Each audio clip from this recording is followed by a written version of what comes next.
semuanya, kembali lagi di channel ini. Ramadan selalu identik dengan suara azan yang menenangkan, suara doa yang lirih di sepertiga malam, dan suara orang-orang yang kita cintai. Tapi bagaimana jika Ramadan datang tanpa suara? Ini adalah kisah tentang kehilangan yang tak disadari, tentang doa yang tetap hidup meski tak lagi terdengar, dan tentang seseorang yang ternyata tidak pernah benar-benar pergi. Selamat datang di cerita Ramadan tanpa suara. Tonton sampai akhir ya. Sebelumnya jangan lupa klik like, subscribe, serta nyalakan loncengnya. Ramadan tahun ini datang dengan cara yang berbeda bagi Raka. Biasanya suara azan dari masjid kecil di ujung gang selalu jadi penanda paling menenangkan baginya. Tapi pagi itu ketika sahur hampir usai, ia hanya melihat jam dinding tanpa benar-benar mendengar apapun. Bibir ibunya bergerak pelan, mengingatkan waktu imsak.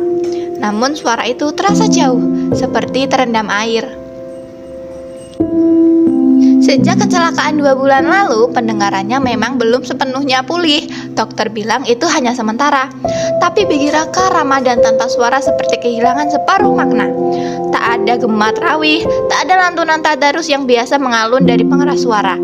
Semuanya tampak normal, kecuali dunia yang terdengar sunyi. Ayahnya tetap berangkat kerja seperti biasa, meninggalkan Raka dan ibunya di rumah sederhana mereka. Sore hari, Raka duduk di teras memperhatikan anak-anak berlari membawa takjil. Ia bisa melihat tawa mereka, tapi tidak bisa mendengarnya. Ada kekosongan yang sulit dijelaskan, seolah ia menjadi penonton dalam hidupnya sendiri. Malam pertama tarawih, Raka memutuskan tetap pergi ke masjid. Ia berdiri di saf belakang, mengikuti gerakan imam dengan mengamati orang di depannya. Dadanya terasa sesak, bukan karena kehilangan,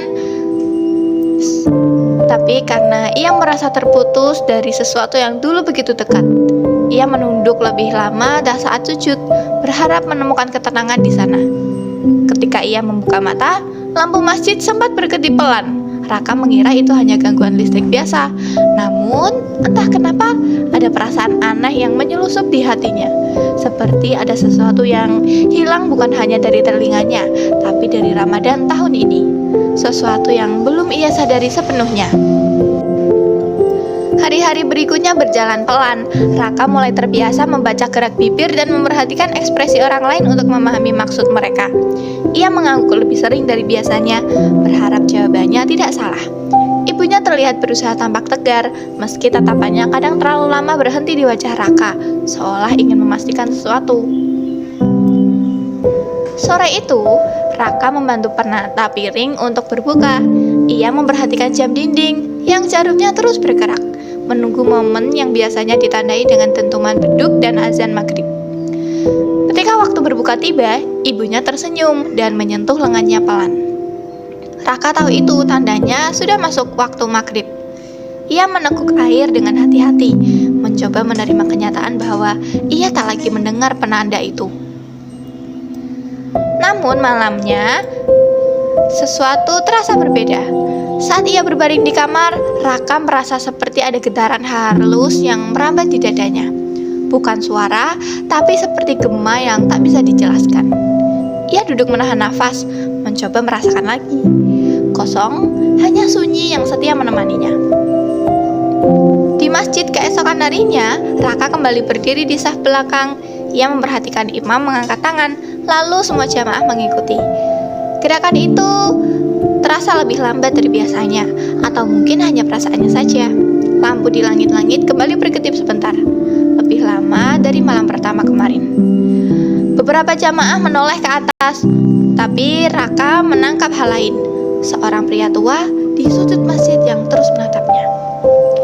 Pria itu tidak ikut bergerak saat rukuk maupun sujud.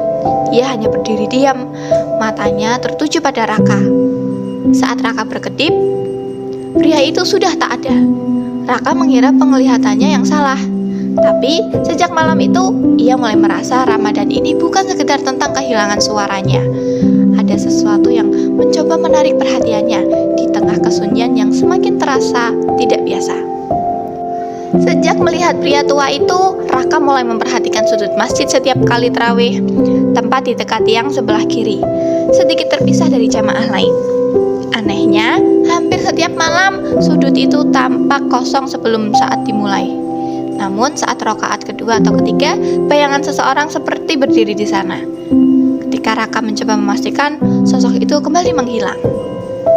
Ia tidak menceritakan apapun kepada ibunya. Raka sendiri belum yakin dengan apa yang dilihatnya. Bisa saja itu hanya pikirannya yang lelah. Dunia yang terlalu sunyi kadang membuat imajinasi bekerja lebih keras.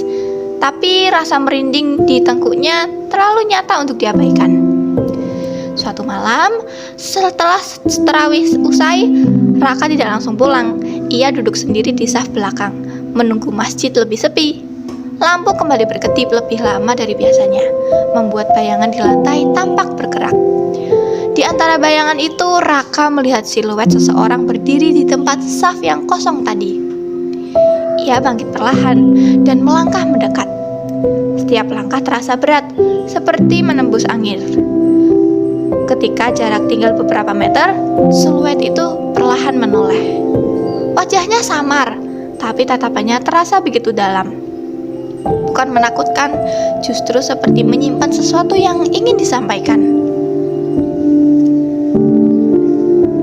Tiba-tiba, dada Raka kembali merasakan getaran halus. Kali ini lebih jelas, seperti gema yang mencoba membentuk makna. Untuk sesaat, ia merasa hampir mendengar sesuatu. Bukan dengan telinganya, tapi dari dalam dirinya sendiri. Sebuah bisikan tanpa suara yang terasa familiar. Dan untuk pertama kalinya, sejak Ramadan dimulai, Raka menyadari bahwa kesunyian ini mungkin bukan sekedar kehilangan, melainkan pesan yang belum ia pahami sendiri. Sejak malam itu, Raka tak lagi merasa takut, justru ada rasa penasaran yang tumbuh perlahan. Ia mulai datang ke masjid lebih awal, duduk di saf belakang sambil memperhatikan sudut yang sama. Setiap lampu berkedip, dadanya ikut bergetar halus, seperti ada irama yang tak terdengar namun terasa jelas. Di rumah, ia menemukan sesuatu yang tak sengaja terlewatkan. Di laci meja ayahnya, ada sebuah buku kecil berisi catatan harian. Tulisan di dalamnya sederhana, tentang pekerjaan, tentang ibunya, dan tentang Raka. Beberapa halaman terakhir penuh dengan doa-doa yang ditulis rapi. Terutama doa agar Raka segera pulih dan bisa kembali mendengar azan seperti dulu.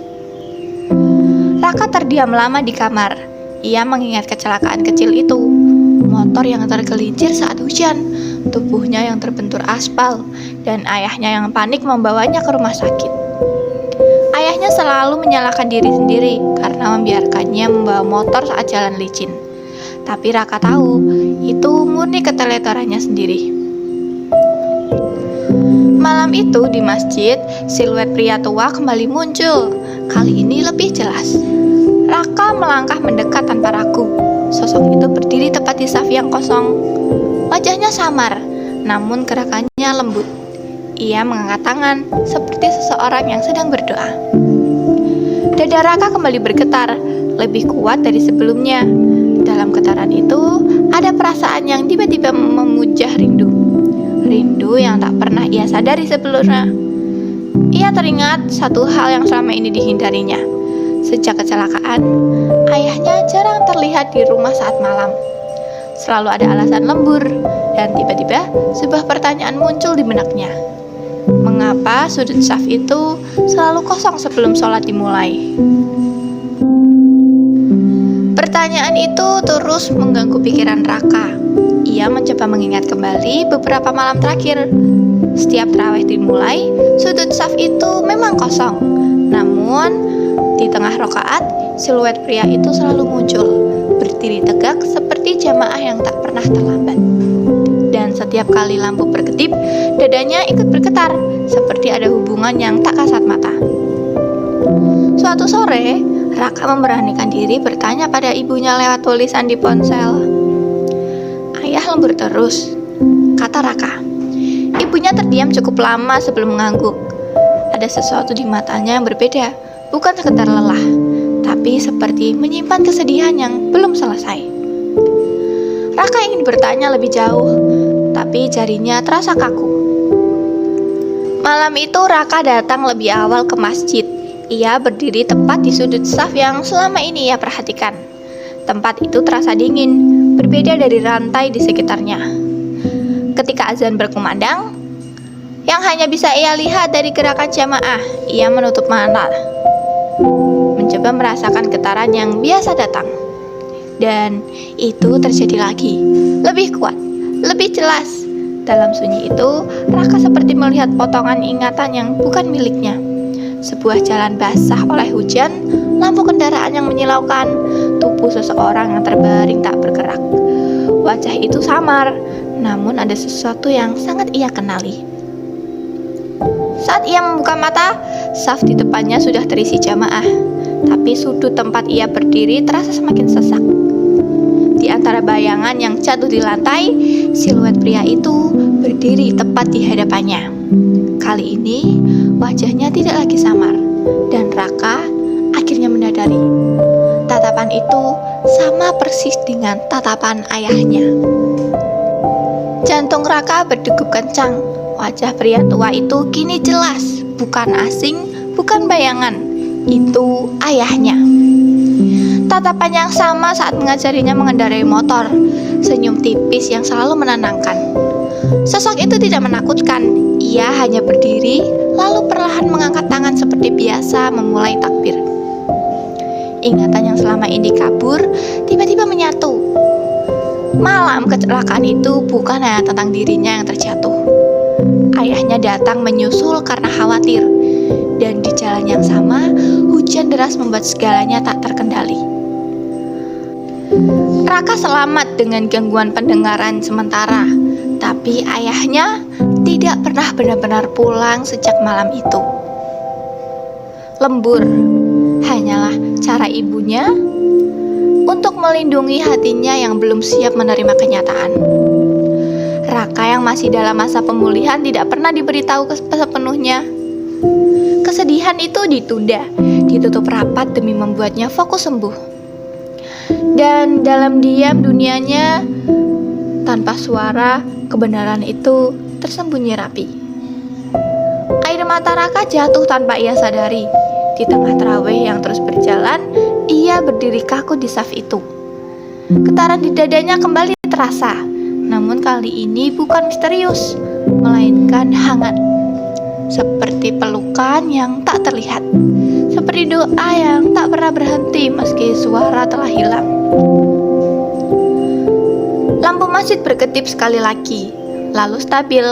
Sosok di depannya perlahan memudar, menyisakan ruang kosong yang kini benar-benar kosong.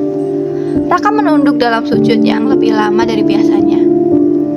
Untuk pertama kalinya, ia menerima bahwa Ramadan tanpa suara bukan tentang telinganya yang tak terdengar, tapi tentang doa-doa ayahnya yang tetap hidup, bahkan setelah ia tiada. Dan dalam sunyi itu, Raka akhirnya benar-benar mendengar, bukan dengan telinga, melainkan dengan hatinya. Itu dia kisah Raka. Kata lembur adalah kata yang menjadi kata pelindung bagi ibunya. Kadang yang paling kita rindukan bukanlah suara itu sendiri, melainkan orang yang bisa kita dengar. Cerita ini mengajarkan kita bahwa kehilangan tidak selalu berarti perpisahan. Ada doa yang tetap tinggal, ada cinta yang tak pernah benar-benar hilang. Kalau cerita ini menyentuh hati kamu, jangan lupa tekan like, subscribe, serta nyalakan loncengnya ya, agar kamu tidak ketinggalan cerita-cerita yang lain dari channel ini. Sampai jumpa di cerita berikutnya. Bye-bye.